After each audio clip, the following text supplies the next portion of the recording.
ప్రపంచవ్యాప్తంగా ఉన్న ముస్లింలు రంజాన్ ఉపవాస దీక్షలను ప్రారంభించారు. సూర్యోదయం కంటే ముందు నుంచి సూర్యాస్తమయం వరకు ఉపవాసాలను ఉంటారు. ఒక నెల రోజుల పాటు కఠినమైన ఉపవాస దీక్షలు చేస్తుంటారు. మసీదులకు వెళ్లి నమాజ్ చేస్తుంటారు.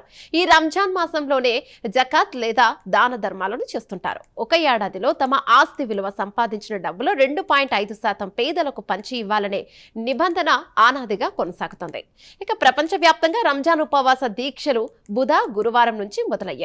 ఆయా దేశాల్లో చంద్రుడి కనిపిస్తే అదే రోజు నుంచి ఉపవాసాలు మొదలు పెడతారు. ఇక మన పొరుగున ఉన్న పాకిస్తాన్లో పరిస్థితి మాత్రం దారుణంగా తయారైంది. దేశంలోని సగం జనాభా పేదరికంలో మగ్గుతోంది. అయితే కరాచీ లాంటి నగరంలో దాతలు, ధార్మిక సంస్థలు, బడా వ్యాపారులు ఉపవాసం ముగిసిన తర్వాత పేదలకు ఇఫ్తార్ ఇచ్చి వారి కడుపు నింపుతున్నారు. ఆ వివరాలేంటో చూద్దాం.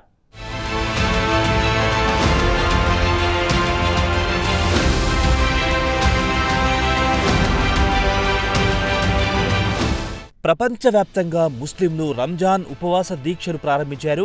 సూర్యోదయం కంటే ముందు నుంచి సూర్యాస్తమయం వరకు ఈ ఉపవాస దీక్షలుంటాయి. కుటుంబంలోని ప్రతి ఒక్కరూ పసిపిల్లలు, గర్భిణులు తప్పించి ఒక నెల రోజుల పాటు ఉపవాస దీక్షల్లో ఉంటారు. దుబాయ్, సౌదీ అరేబియా లాంటి ముస్లిం దేశాల్లో ఒక నెల రోజుల పాటు సెలవు ప్రకటిస్తారు. ఇక మన పొరుగున ఉన్న పాకిస్తాన్లో మాత్రం పరిస్థితులు దారుణంగా తయారయ్యాయి.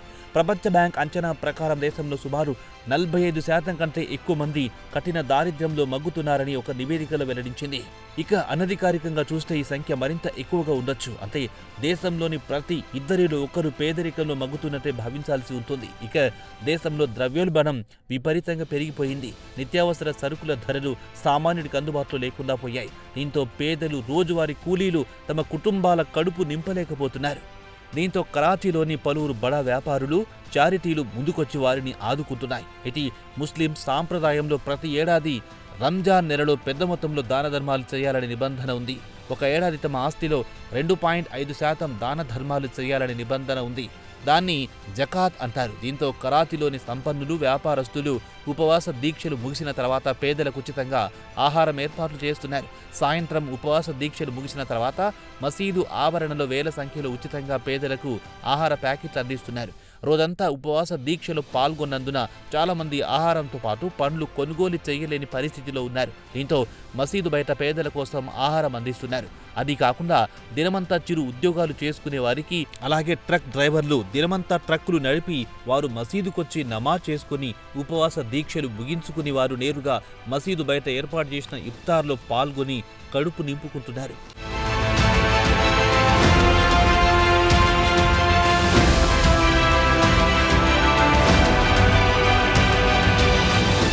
ఇక కరాచీకి చెందిన సంపన్నులు పేదలకు ఉదారంగానే దాన ధర్మాలు చేస్తున్నారు. వారికి డబ్బుతో పాటు నిత్యావసర వస్తువులు కొనుగోలు చేసి ఇస్తున్నారు. ఇక వితంతువులు, కూలీలు కూడా ఎక్కువగా దాతలిచ్చే చారిటీపైనే ఆధారపడుతున్నారు. దేశంలో నిత్యావసర వస్తువుల ధరలు విపరీతంగా పెరిగిపోయాయి. గత ఏడాది ద్రవ్యోల్బణం 40% ఎగబాకింది. దీంతో సామాన్యుడు కాదు కదా, ఎగువ మధ్యతరగతి వారు కూడా నిత్యావసర సరుకులు కొనుగోలు చేయలేని పరిస్థితిలో ఉన్నారు. దీంతో కరాచీలోని వందలాది చారిటీలు ఉచితంగా ఇఫ్తార్, షేరీలలో ఉచితంగా ఆహారం వండి వార్చుతున్నారు. రంజాన్ మాసం మొత్తం పేదలకు ఉచితంగా ఆహారం అందుబాటులో ఉంచుతామంటున్నారు దాతలు. ఉపవాసాలు ప్రారంభం కావడానికి ముందు, ఉపవాసాలు ముగిసిన తర్వాత మసీదు ప్రాంగణంలో మాస్ ఇఫ్తార్ మీల్స్ తయారు చేసి ఉంచుతున్నారు. ఇక వంటకాల విషయానికి వస్తే బిర్యానీలు, పకోడీ, సమోసాలు, పండ్లు, జ్యూస్లు ఇస్తున్నామని చెబుతున్నారు. అలాగే కాలనీల్లో ఉండేవారు కూడా ఉదారంగా పేదలకు కావాల్సిన ఆహారం అందించి ఇస్తున్నారు. దీంతో ఫుడ్ ప్యాకేజీ డిస్ట్రిబ్యూషన్ చేస్తున్నారు. కాగా ఈ కార్యక్రమానికి హంజా డెవలప్మెంట్ ఫౌండేషన్, డానిష్ ముస్లిం ఎయిడ్, కరాచీ వెల్ఫేర్ ఫౌండేషన్ ఈ కార్యక్రమాలను కొనసాగిస్తున్నాయి. ఇక కరాచీలోని మసీదుల వద్ద చారిటీలు పెద్ద ఎత్తున వాలంటీర్లను నియమించి అల్పాదాయ వర్గాల వారికి పేదలకు ఉచితంగా ఆహారం అందిస్తున్నాయి. గౌరవప్రదంగా ఉపవాస దీక్షలు ముగించాలనేది తమ ఉద్దేశమని చారిటీ నిర్వాహకులు చెబుతున్నారు. కరాచీలోని అతిపెద్ద మసీద్ న్యూ మెమోన్ మసీద్ విషయానికి వస్తే తామే ఆహారం అందించి ఎవరికైతే ఆహారం అవసరమో వారికి సరఫరా చేస్తున్నామన్నారు. కొన్ని చారిటీలు ఫుడ్ రేషన్ ప్యాకేజీలను నేరుగా పేదలకు పంచుతున్నారు. ఇక కరాచీ వెల్ఫేర్ ఫౌండేషన్ రమడాన్ రేషన్ డ్రైవ్తో సుమారు 15,000 రూపాయలు విలువ చేసే ఒక ప్యాకేజీని పేదలకు ఇస్తోంది. అలాగే నగరంలోని స్థానిక వాలంటీర్లు, చారిటీలు నగరంలోని పేదలు ఈ రంజాన్ పవిత్ర మాసంలో అర్ధాకలితో నిద్రపోరాదని వీలైనంత వరకు పేదలకు ఆహారం ఇవ్వడానికి ప్రయత్నిస్తున్నారు. నగరంలోని సంపన్నులు, వ్యాపారులు, చారిటీలు ముందుకు రావడంతో చాలామంది ఈ ఉపవాస దీక్ష రోజుల్లో పౌష్టికాహారం తినగలుగుతున్నారు.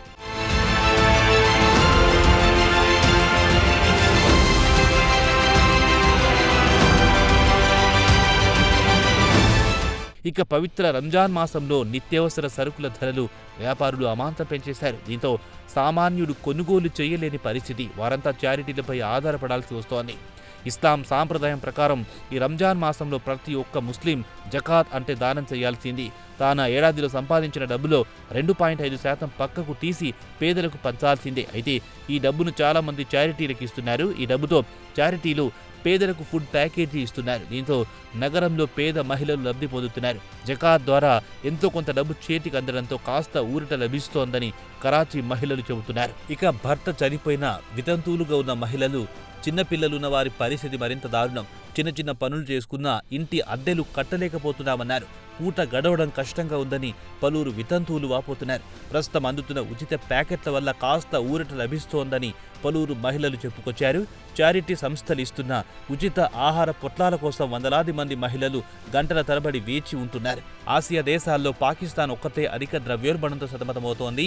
2023లో ఏకంగా 40% ఎగబాకింది. ప్రస్తుతం కాస్త దిగొచ్చిన దేశంలోని కోట్లాది మంది ప్రజలు పెరిగిన నిత్యావసర ధరలతో కుటుంబాన్ని పోషించలేకపోతున్నారు. ఇక పాకిస్తాన్లో పేదలు మాత్రం చారిటీలపైనే ఆధారపడుతున్నారు. ఇక పాకిస్తాన్కు చెందిన ఆర్థిక నిపుణులు మాత్రం 2023 ఆర్థిక సంక్షోభం నుంచి ఇంకా బయటపడలేదని చెబుతున్నారు. దీంతో దేశంలో 45% మంది ప్రజలు ఇంకా పేదరికంలో కొట్టుమిట్టాడుతున్నారు. దేశ జనాభాలో 10 కోట్ల మంది పేదరికంలో కూరుకుపోయారంటున్నారు ఆర్థికవేత్తలు. ఈ సంఖ్య జర్మనీ జనాభా అంతా ఉంటుంది. ఈ 45% మందిలో 16% మంది పౌరులు కఠిన దారిద్ర్యంలో మగ్గుతున్నారు. దీని అర్థమేమిటంటే దేశంలోని లక్షలాది మంది మహిళలకు, పిల్లలకు పౌష్టికాహారం లభించడం లేదు. వారి కనీస అవసరాలు తీరడం లేదు.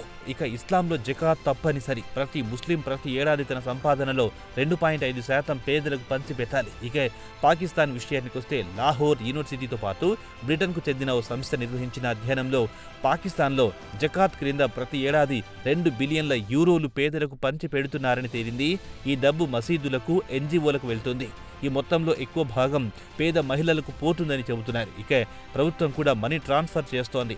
సుమారు 600 బిలియన్ల రూపాయలు అంటే 60,000 కోట్ల వరకు పేదల ఖాతాలో జమ చేస్తోందని పాక్ ఆర్థికవేత్తలు చెబుతున్నారు. అయితే ప్రభుత్వాన్ని ఎవ్వరూ నమ్మడం లేదు కాబట్టి పలువురు సంపన్నులు తమ జకాతు నేరుగా పేదలకు పంచుతున్నారు. పేదల కడుపు నింపుతున్నారు. మొత్తానికి దేశంలోని సగానికి పైగా ప్రజలు ఆహారం కోసం చారిటీలపై ఆధారపడడం ప్రభుత్వానికి సిగ్గుచేటని చెప్పక తప్పదు.